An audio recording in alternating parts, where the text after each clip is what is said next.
today we talk about minor chords, minor shape system, or the cage system, because last week we learned the Andalusian progression.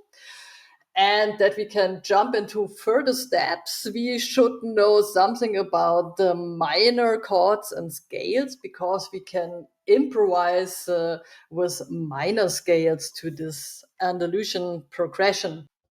Yeah. So and now you're going to show everybody how the box system works, right?